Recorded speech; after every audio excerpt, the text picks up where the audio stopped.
So I look at my father as a political prisoner rather than somebody who's in jail because they broke the law. My father's in jail because his ideas represent a threat to the government breaking the law.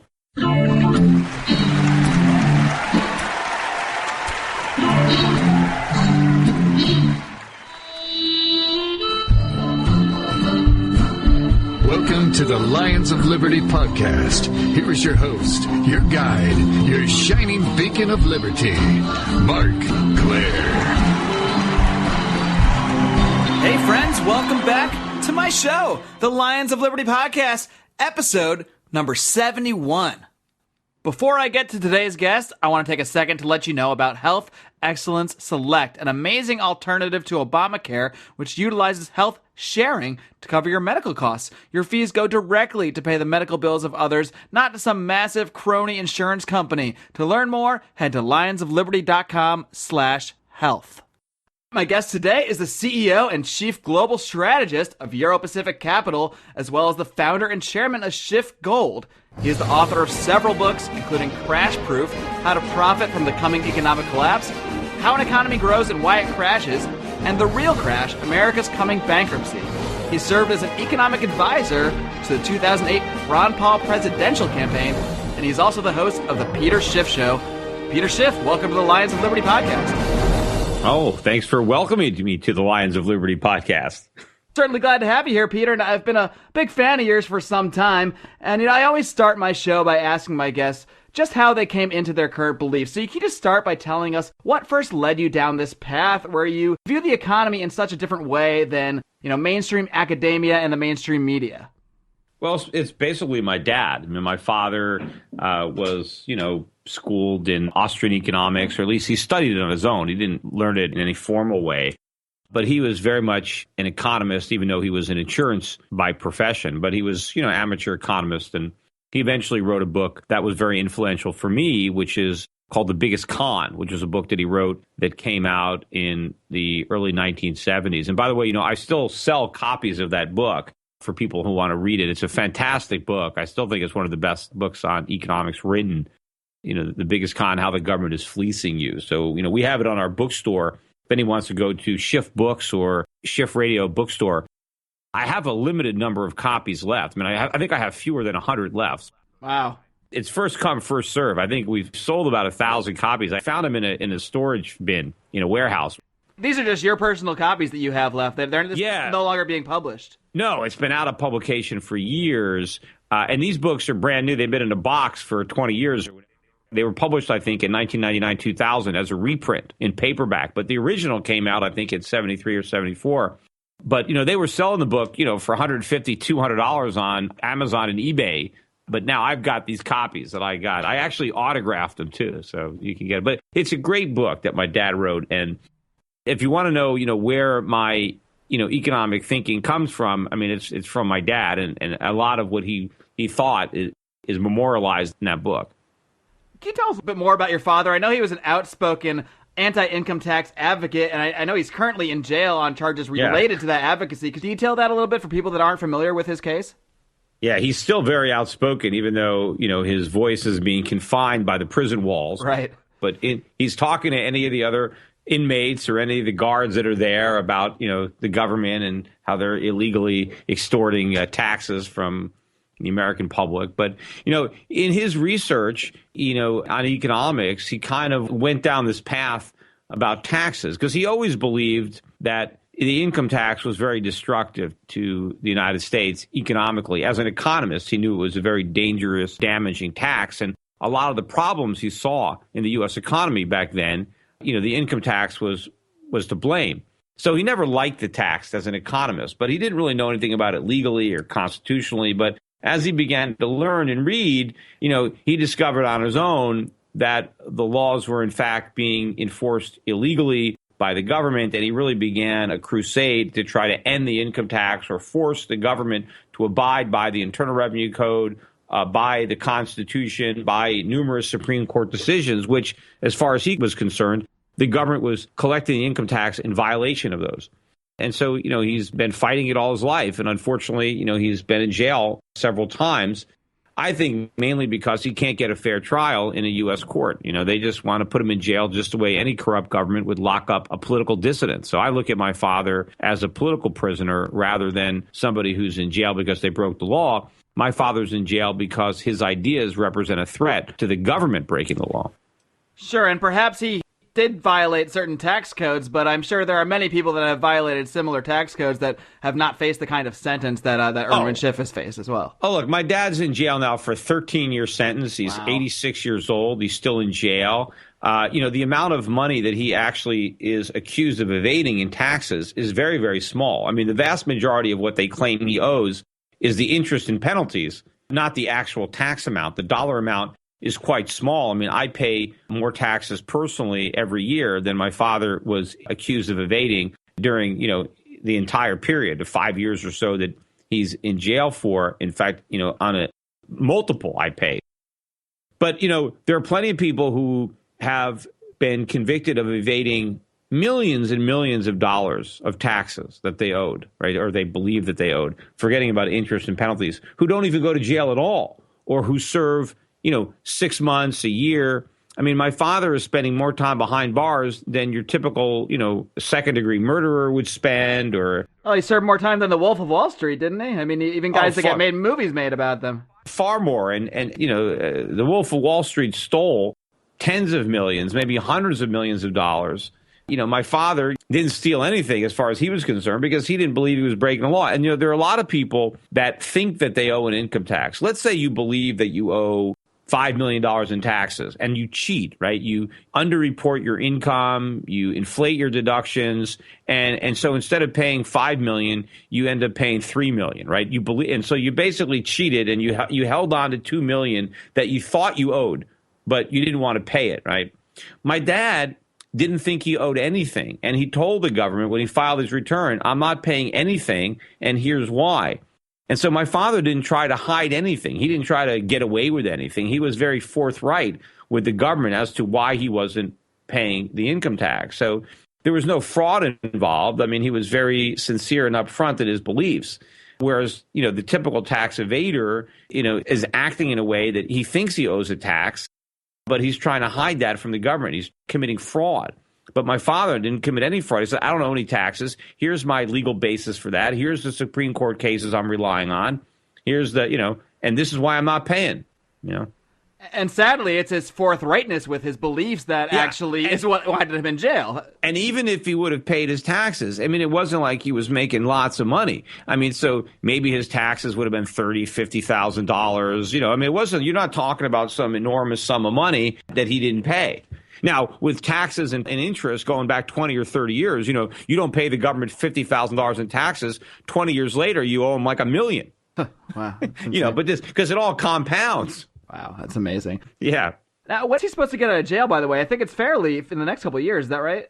Yeah, I think in a few more years, theoretically. I mean, there's no good time. And the judge even stuck an extra year on for contempt charges. Wow. For his trial. He was his own lawyer. The big problem was his hearing aids weren't working, so he really couldn't hear much of what the judge was saying. And so maybe the judge interpreted that as him just, being belligerent, but he really couldn't hear what anybody was saying. He couldn't even hear the closing arguments because they could have at least gotten him a battery for his hearing aid. It's amazing. Well, we certainly wish him the best and hope he gets out sometime soon. And we can certainly see where you got a lot of your fire reviews then started originating. Now, you first caught my eye and the eyes of many, I think, especially in the libertarian movement, from the viral Peter Schiff was right video, which spread around online like wildfire after the 2008 financial crisis. This video, I just rewatched it a few minutes ago, shows clips of you being laughed at by all sorts of mainstream talking financial heads at the mere suggestion that you were making that things might not be so rosy with the economy at the time. And most of these appearances were in 2006, 2007, before people were really, realizing that a crash was coming. So why don't you just tell us, why exactly were you so right, and why did so many get it so wrong? It's just hilarious kind of watching this back, because these guys are literally laughing like little schoolgirls at you, and they look so foolish right now. Well, for the same reason they've got it wrong again. All the people that thought the economy was in great shape in 2007, 2008, 2006, whenever I was going on these TV shows, all those people believe the economy is in great shape now. All the problems that they didn't see, that they didn't recognize before the financial crisis, they think those problems have been solved. But because they never understood the problems in the first place, they don't understand that what the Federal Reserve has done didn't solve any of the problems. It made all the problems worse. And so the problems are now looming larger than ever before. And I think we're staring at an even greater financial crisis than the one that we experienced in 2008. And fewer people can see it because they still don't understand it. And this time, it could end up being a currency crisis where it's a collapse in the dollar, not just a collapse in the housing market and the stock market. Well, sure, and you've kind of achieved the nickname of Dr. Doom for always calling for disaster and saying that the economy is, you call it the real crash that's ahead. And so how do you see that playing out? Do you really see the currency itself collapsing, or how do you see this playing out in the next few years? Yeah, I do see the currency collapsing. I mean, the currency has been rising recently because of all this false optimism, the false belief that the Fed has created a legitimate recovery, and because of that, the Fed could raise rates. Well, they haven't created a recovery. They've blown a huge bubble. This is the biggest bubble yet, and they can't raise rates or they'll prick the bubble. In fact, by not doing quantitative easing, I think the bubble is going to deflate on its own. So I think the Fed is going to have to launch another QE program before the end of 2015. Otherwise, we're going to be in a bear market in stocks. The housing market's going to fall, and we're going to be back in a recession. So do you see the Federal Reserve as the main source of the economic problems in our economy, or are there other factors such as the debt, inflation? Obviously, inflation is a result of the Fed's policies, taxes. What do you see as the key? Yeah, I think the Fed is the main culprit because the debts are also the fault of the Fed. Because if the Fed wasn't monetizing all of these debts, the government could afford to run these big deficits. So if the Fed was truly the independent agency it was designed to be, then the government would be a lot smaller because it wouldn't be able to borrow enough money to fund these deficits at a market rate of interest. But because the Fed has been monetizing all the debt, the governments have no market pressures to shrink the debt. And so the government keeps growing. And as much as I'd like to just blame the politicians, I think that more of the blame is on the Fed as the enablers of all the bad actions, that the politicians are making. Because they just want to get elected. FOMC members aren't up for election. So what's their excuse? Why can't they just do the right thing? It's kind of like if a kindergarten teacher leaves the classroom and then, the 6-year-olds destroy the place. Who am I going to blame? Am I going to blame it on the 6-year-olds or on the adult teacher that shouldn't have left the room, right? So these politicians are going to do whatever it takes to get elected, and they'll borrow as much money as they can to do it. And if the Fed makes it easier, well, they'll keep doing it. So I think the Fed is our big culprit. I also think that the Supreme Court, because I think a lot of the government spending, a lot of these programs are unconstitutional, yet our justices allow the government to get away with it. I mean, that's what they're there for. Again, the justices aren't up for election. They can do the right thing. They don't have to worry about the polls. They're there for life. So why can't they enforce the Constitution and strike down all these unconstitutional programs where the government is doing things that they have no constitutional authority to do? So I think we've been failed more by our judges and by our central bankers than by our elected officials who, after all, they're just trying to get elected. They don't give a damn about anything. Well, you talk about doing the right thing and, how the Fed should do the right thing. So I'm curious what you think the quote-unquote right thing is for the Fed to do, other than maybe just abolish itself or what have you. But I mean, what exactly should the Federal Reserve do, in your view, to try to, make things better? Take away that punch bowl. They never should have inflated the housing bubble. They should have allowed a deeper recession in 2001, 2002. They never should have had the easy monetary policy they did in the late 1990s. And if they didn't do that, they wouldn't have inflated the dot-com bubble. And they shouldn't have come to the rescue in 2008 when their housing bubble burst.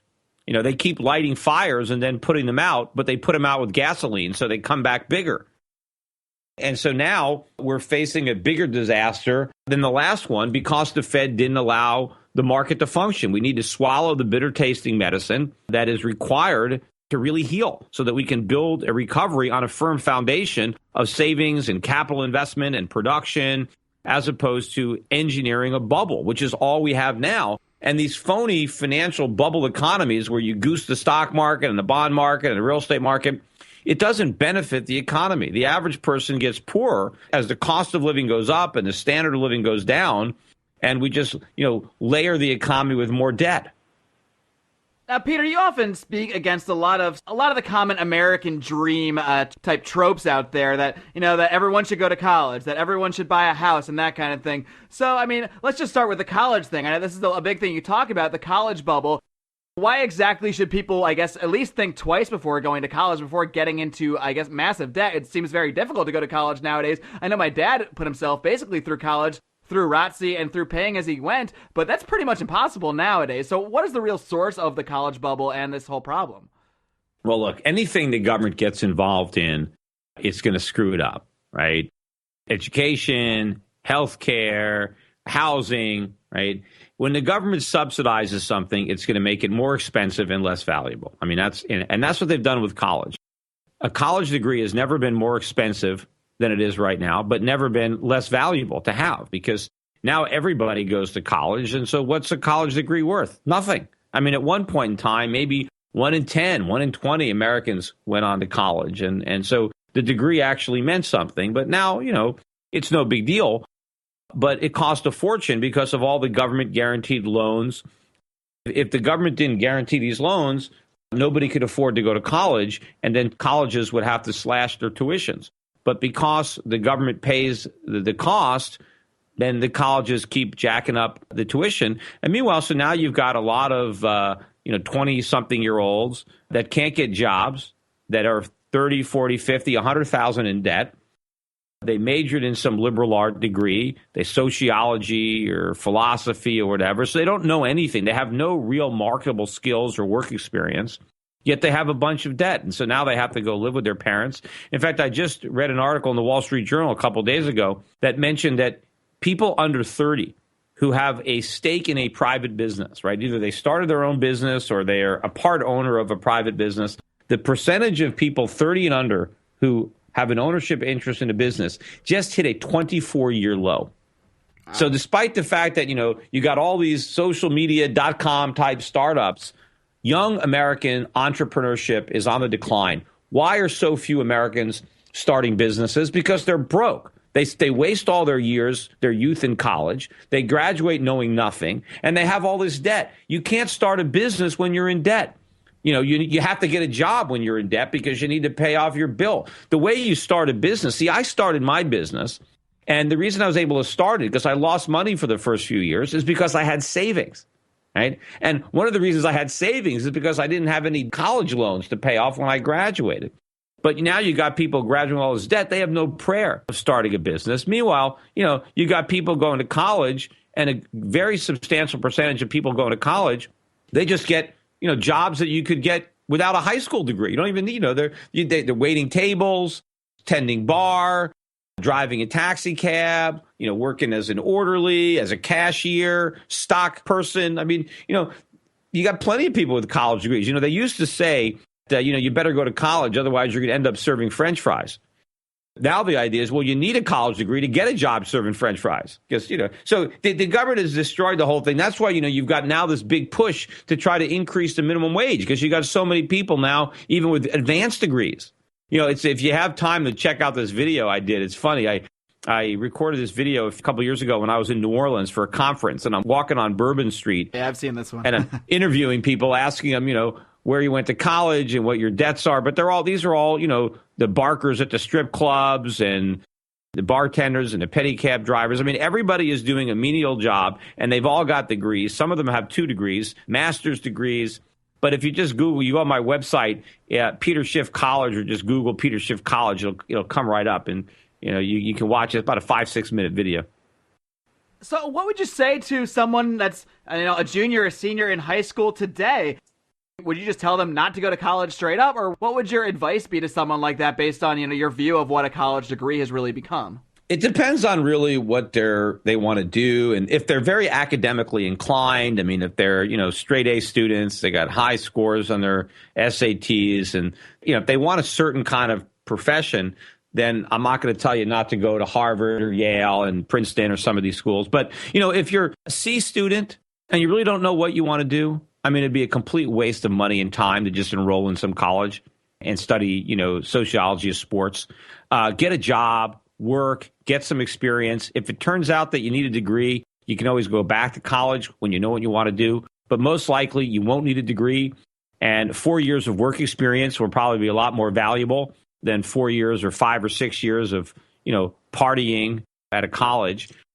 And certainly, computers, and there are a lot of companies now, even in technology, they're hiring people that don't go to college, that just know how to program or things like that. There's a lot of stuff that you can learn, a lot of courses, things you can do online to increase your marketable skills, right? Just because you graduate from a college and you've been there for 4 or 5 or 6 years doesn't mean anything.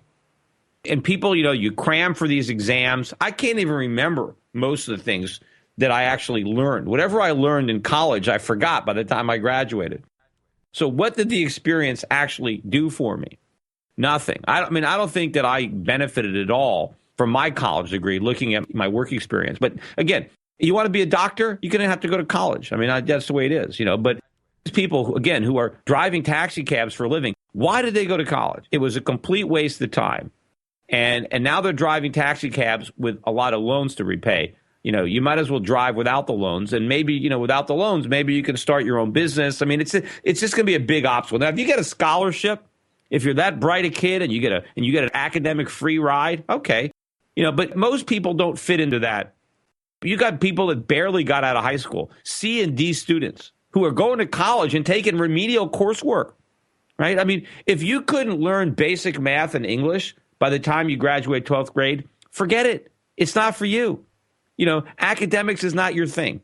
Maybe you're creative. Maybe you got some artistic talent. And, you could be a good businessman and not necessarily be that book smart. So, your life isn't over if you don't go to college. But now a lot of people's lives are over because they did go to college. Because now there's so much in talk, especially, too, now young people, it's almost more embarrassing than telling your partner you have herpes or something to have to reveal how much college debt you have.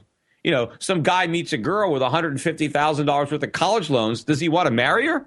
It's like, whoa, hey, back off, man. I can't take on that responsibility. Probably don't want to sign on to that, no. No, so it's like another secret that you're carrying around. People have, their college debt. And then what if you got two people? What if they both got 6-figure loans? How could they possibly marry each other?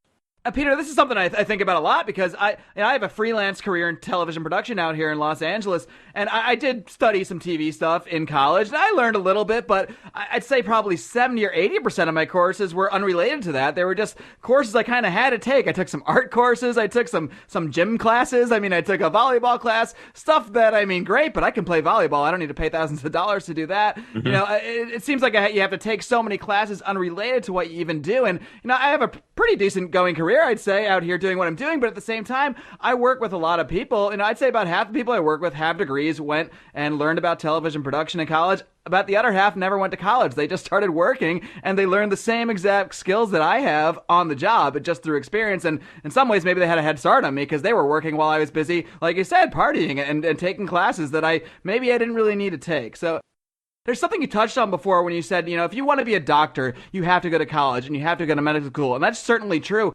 But don't you think that's part of the problem, too, is the kind of cartelization of the education industry, where if you're going to provide medical services to somebody, you have to go through these accredited universities?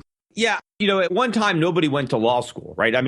Patrick Henry didn't go to law school, right? There were plenty of lawyers, great lawyers, who didn't go to law school. All this stuff happened, this cartelization of industries. You have people in industry and they want government protection from competition. And so you have all these requirements and things like that. And yeah, I don't think you necessarily should have to go to medical school, an accredited medical school. You might be able to learn how to be a doctor just working with a doctor and not necessarily learn it in an environment of a accredited college. But, that's kind of the way it's evolved right now. You're not going to get associated with a hospital, and with now all the malpractice and all the lawsuits. There's no way that you're going to be able to be a doctor unless you have a medical degree.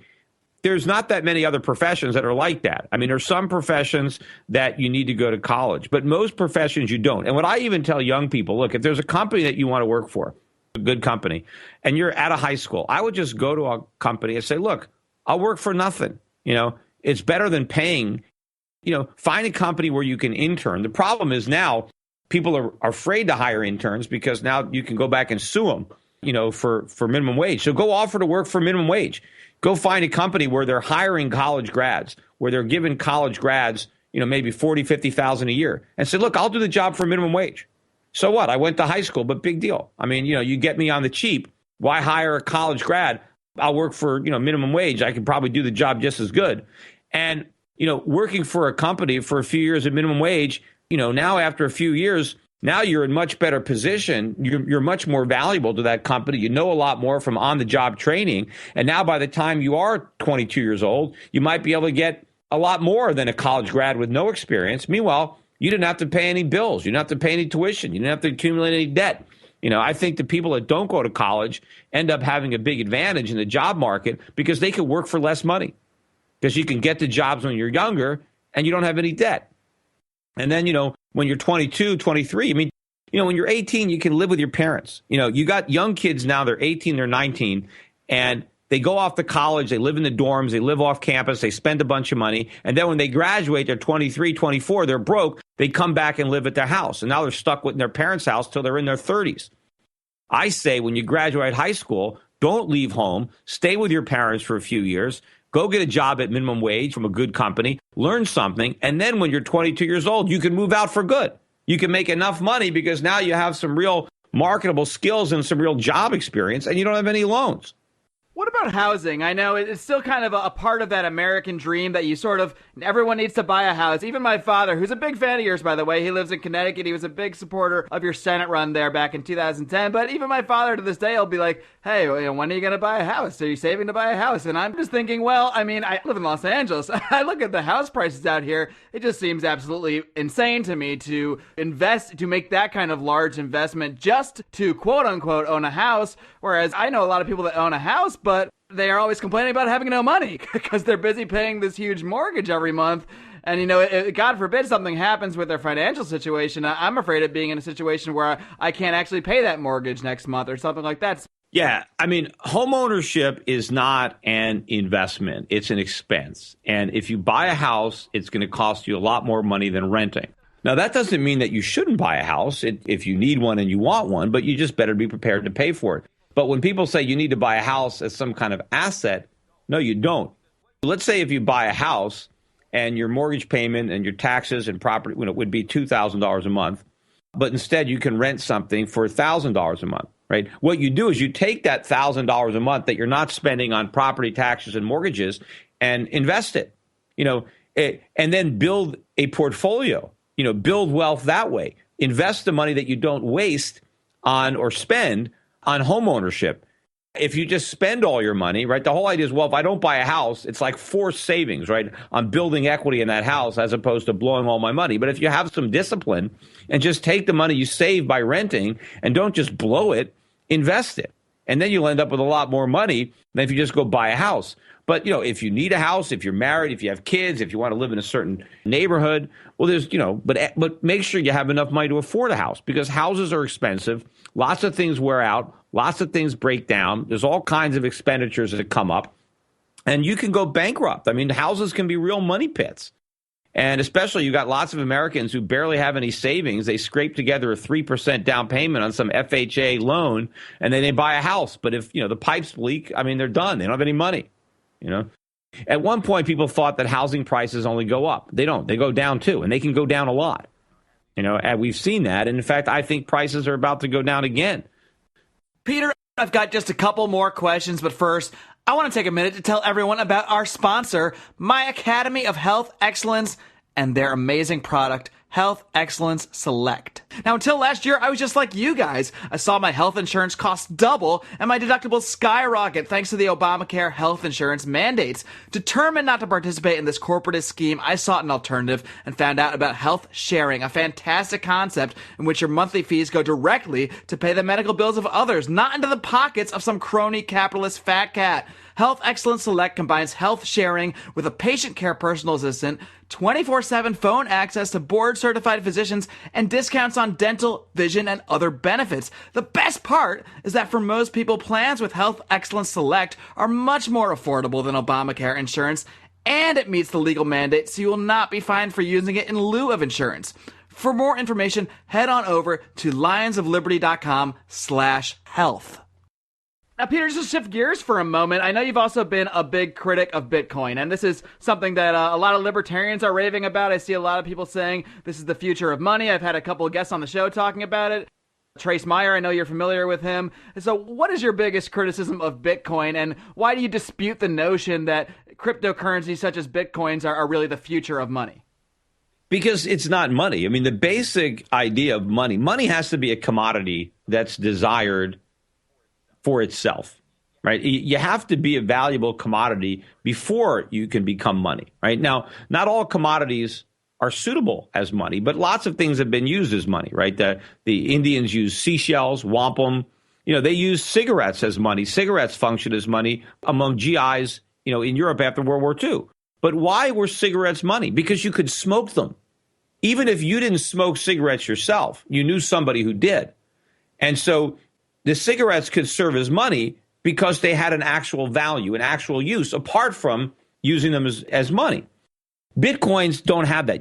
Bitcoins came into existence specifically to be traded, but they have no use apart from that function, which means they can't store value, which means you have no idea. Would you put your life savings in Bitcoins? I sure wouldn't. Yeah, I mean, because what if they're worth nothing? So they can't be money, because they can't store value, because they have no value to store. So it's not going to work. Yes, it is very efficient to transport it, and it is highly divisible, and it does have a lot of the properties that made gold function as money as opposed to something else, right? I mean, why aren't cattle money? Why isn't oil money? Because it's not as convenient and as easy to use. I mean, if I borrow a cow from you and I pay you back in 5 years, I mean, what if the cow I give you isn't as nice as the cow you loan me? And how do I pay interest? I mean, what, I could give you baby cows? So you can't, but gold works. Now, Bitcoins have replicated a lot of the properties of gold, except the most important one, which is the value of gold. Now, the Bitcoin community say, oh, this is nonsense. There's no such thing as intrinsic value. Yeah, tell that to your girlfriend. Give her a necklace. Give her a Bitcoin ring, right? Whatever, I mean, but also gold is used in industry. I mean, gold is in cell phones. It's in dentistry. It's in medicine. It's in aerospace. There are things you can do with gold. It's not just about trading it, right? There's real value there. So Bitcoin doesn't have that. But the people in the libertarian community, I think, got so blinded by the idea of it. Hey, we can get out from under the central bankers and not have inflation. But it doesn't work. Their judgment was clouded by the money, the allure. Because when Bitcoin was going up in price, all the people who had adopted early were getting rich. And many of them are still rich. And they're hoping to get a lot richer if everybody else adopts it. So they're stuck in this thing. They're in this bubble, and they can't see straight because their judgment is clouded by their own greed and their own enthusiasm for what they're doing. But when I first started speaking out against Bitcoin, it was about $1,000 a coin, $800, $900, $1,000. That's when I started getting into arguments. I never really talked about it when it was $5, $10, $100, because very few people knew about it back then. But ever since I've been talking about it, my warnings have saved people a lot of money because Bitcoins are under 300. They're at 270, 280 a coin. And so if you bought Bitcoins a year ago, you've lost 3/4 of your money, your purchasing power. And who knows what Bitcoins will be worth a year from now? I think they'll be lower than they are now. They might be a lot lower. They might be half again what they are now. So, and eventually I think it collapses. And I think all of these digital currencies are going to be a fad. Now, maybe they'll be replaced by something better. Maybe we'll have digital currencies backed by gold or silver or something else. And there it works. And you can actually have a digital currency backed by oil, because you don't actually have to carry the oil around. You just have to store it somewhere. But it's a lot cheaper to store gold. But people could have digital currencies backed by any commodity they want. You've got to back it by something real. It has to have value. But what the people in the Bitcoin community say, well, that's the flaw, because now you have to depend on some third party to actually store the value. Like they say, well, if the digital currency is backed by gold, what if some government comes in and steals the gold? Well, now it's not there anymore. Well, that's the risk. But they say, well, in Bitcoin, you don't have to worry about that. Yes, you don't have to worry about it because there's no value to steal, because Bitcoin has no value in the first place. It's almost like the ultimate fiat because it's all based on confidence. It only has value if people agree it has value. But if they don't want it, it's worthless. Now, people say that about gold. Well, gold is only valuable if people think it has value. No, gold has real value. It's been valued and desired for 5,000 years. Why would it stop? We don't have to worry about people not wanting gold. They've always wanted gold because of the properties that gold possesses. Did people want Bitcoins 10 years ago? No. And will anybody want them 10 years from now? Probably not. They want them now only because they think they might go up in price. But that's now. That's a bubble. Do you foresee Bitcoin just going to zero, going away completely? I mean, is that your prediction that you would give? Yeah, I don't know if there's some way, if there's some ability to utilize the payment network. But ultimately, if the coins themselves don't have any value, and if the value of the coin drops so dramatically, there's no market there. I mean, if Bitcoins go back to, a dollar a piece or 50 cents a piece, there's not enough of them to really finance any kind of commerce because they don't confer enough value. But I mean, maybe the network that they're building up, maybe this Bitcoin network, maybe it will have some value. I don't know. And maybe there'll be something else that will come up that will give it value. But certainly in its present form, there's no way it's going to work. And people that are sitting on, huge paper profits in Bitcoins, my advice has been and is to sell. But the only problem is I know that if you sell, somebody else is going to buy. And that means whatever loss you avoid, you're inflicting the pain on somebody else, right? Because there's going to be a lot of people who are going to be caught holding the bag when this thing collapses. And the people that made money, and this is always the case on any kind of Ponzi scheme or pyramid, there are some people who make money. There are people that bought Bitcoins when they were giving them away. They were mining them when they were very cheap to mine. And they've cashed out. And they sold their Bitcoins at $100, $200, $500, $1,000. And they bought houses and cars and trips to the moon and stuff like that. So you have all these very early adopters who have gained, but all of those gains are going to come at the expense of a much larger population of people who lose those gains, what other people gained. Now, Peter, I always like to ask my guests for a book recommendation. So if someone's listening to this interview today, kind of is interested in what you're saying, and besides your own books, which of course we'll promote, but do you have one book you could recommend to people who are interested in learning more about finance, about money, from sort of the point of view that you take? Yeah, well, of the newer books that are out there, The Death of Money, Jim Rickards is a really good book to read. I mean, Jim and I share a lot of the same philosophies, and his book, just came out, and so it's a good read. But yeah, all my books, certainly the revised version of The Real Crash, that's my most recent one. And yeah, my dad's book too, The Biggest Con, if we still have copies left. But I have another book that he wrote that's a cartoon book. I wrote one too, How an Economy Grows and Why It Crashes. But I have one of my dad's earlier cartoon books, The Kingdom of Malts, and that's a short read. It's very funny and it's a very good explanation of inflation and money. And I have plenty of copies of Kingdom of Malts if people want to get those. So you can also see those on the Schiff Books on my my bookstore. Great. Well, we'll link to all that stuff in our show notes. And Peter, I really do appreciate you coming on the show today. One more question I want to ask you. Like I mentioned before, you did run for Senate back in 2010. My dad was a big supporter of yours over in Connecticut. Do you plan on running for political office again? I don't plan on it. It doesn't mean I won't do it, but I certainly have no plan on doing it. And I doubt I'll do it in the immediate future. But, I'm still 52. I mean, could I run for something in my 60s or 70s? Yeah, you never know. But I don't have any immediate plans to run for any office. Right. Well, Peter, again, thanks for coming on the show. I really appreciate your perspective. I know it's refreshing to hear other voices out there that aren't, just the same talking heads, the same Krugmans of the world out there repeating the same mantras we've heard our whole life. So it's really refreshing to get a different view on things. And, before I let you go, why don't you just give everyone the roundup of, where they can find your show, where they can get in touch with your financial companies, and feel free to plug anything else you've got in the works. Oh, sure. Well, I don't do the daily radio show anymore. I just didn't have time in the day to do that. I did it for 4 years. But I do a podcast on the same website, schiffradio.com. You can listen to my podcast, or you can, download them on iTunes or any place they have podcasts. So I do these, I put out a few a week.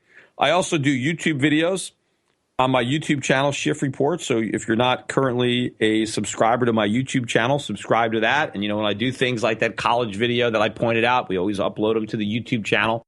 So if you're a subscriber, you'll know when I do those. My gold company, for people who are interested in buying physical precious metals, which I would recommend, schiffgold.com.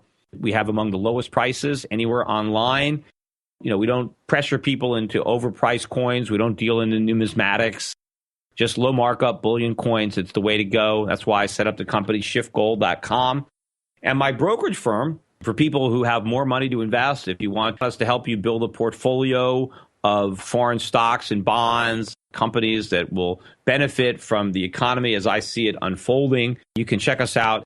Europac.net is the website, EUROPAC.net, and the phone number 800-727-7922 to talk specifically with a broker at Euro Pacific Capital. And again, all my books are available on the Schiff Radio website. You can also, follow me on Facebook, Twitter. I put out a bunch of tweets today. I usually tweet out a lot of the economic data, put my spin on it.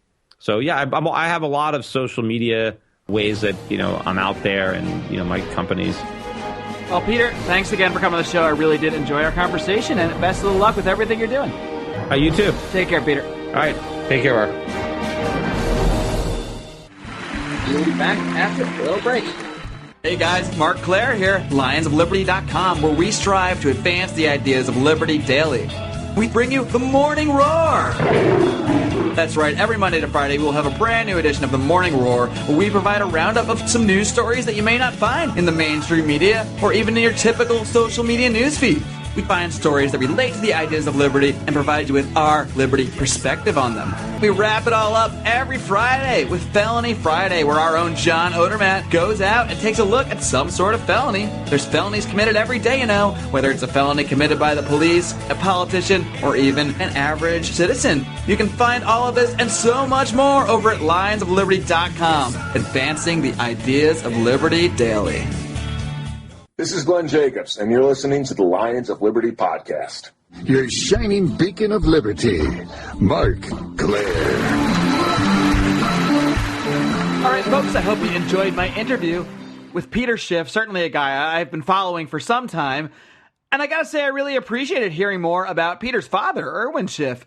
And I've heard countless interviews with Peter Schiff over the years about the economy, about finance, about investing, but I hadn't really heard him speak extensively about his father, Irwin Schiff, a very well-known anti-income tax advocate.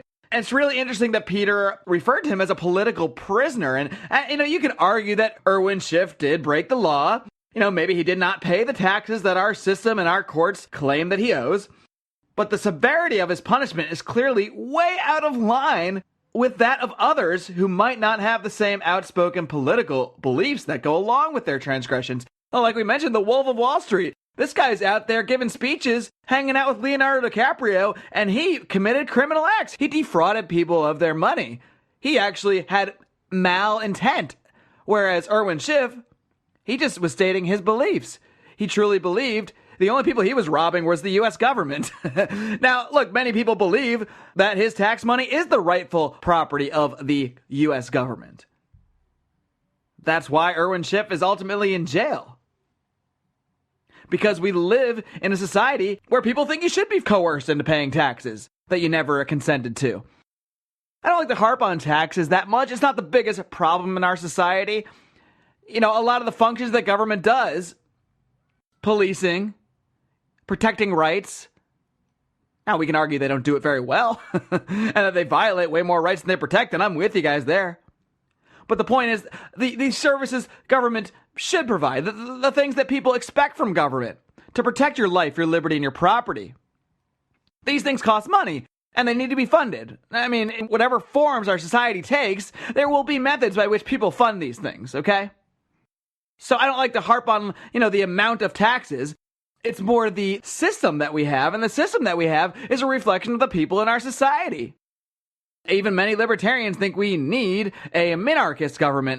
Now, we can go into all sorts of theories about what government should and shouldn't be, but the minarchist argument is just that we should have, a little bit of coercion, a little bit of violence that we can justify. When you agree to that little bit of violence, that little bit of coercion, well, that's when you get, 70 and 80-year-old men that get stuffed in a jail cell for 13 years for their political beliefs. While the Wolf of Wall Street parades around Hollywood with Leonardo DiCaprio, the priorities are really a problem. But it's a reflection of our society. Irwin Schiff didn't consent to the income tax. And he stood up for what he believed are his rights, and he's paying a price for that. But it's largely because our society includes a lot of people that think he should pay that price. And frankly, that's the biggest problem we have. That people view how to fund things as something that should be done through violence, and that it can be enforced through violence. Now, this goes way back, and I'm not saying we shouldn't have structures, we shouldn't have, systems by which we protect the rights of others. But it can't be a system where we force people into it, where we have fiat land grabs, where we have a government that just says, everybody in this geography is under our system. If you're born here, even if you leave, we're going to come after you for your money. Well, that's not right. That's not a moral system. It's not a moral way to go about things. And yeah, I agree with people that say, well, this isn't going to change overnight. No, it's not. That's why I do a twice-a-week podcast. We're going to change it over the course of time, folks. We're going to change it by changing the attitudes of people towards each other. How and when should violence be used in our society? I don't know. I don't think throwing Irwin Schiff in jail is really a good way to use violence in our society. What do you guys think? Join our conversation. Come over to our social media. Tell me why I'm wrong. Tell me why I'm right. That'd be cool too. Facebook.com/Lions of Liberty. Find us on Twitter @Lions of Liberty.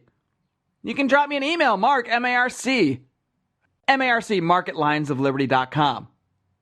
Join the conversation, and we'll keep this conversation going, because that's what I intend this to be. I'm not just trying to dictate the way the world should be. I want to have a conversation with everyone out there listening.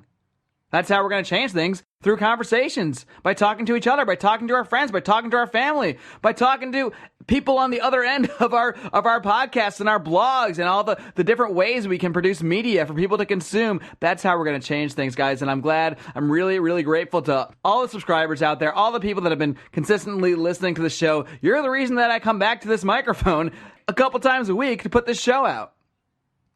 And I'm going to keep doing it as long as you guys keep coming back. That's the deal I'm going to make with you guys. How's that sound? And next week, well, I'm going to keep doing it. I got a couple more interesting guests next week.